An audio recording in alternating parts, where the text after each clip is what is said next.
Peut-être rappeler effectivement tout ce qu'on sait à l'heure actuelle.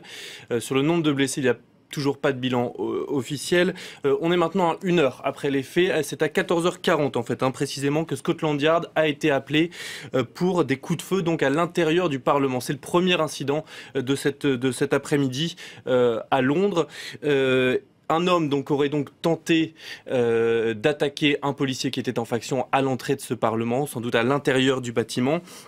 David Lidington, qui est le président de la Chambre des communes, a immédiatement tweeté donc que la zone avait été bouclée, que l'assaillant avait été neutralisé a priori par la police. On ne sait pas s'il a été tué. D'après certains témoignages, on aurait vu 2 personnes étendues devant le Parlement.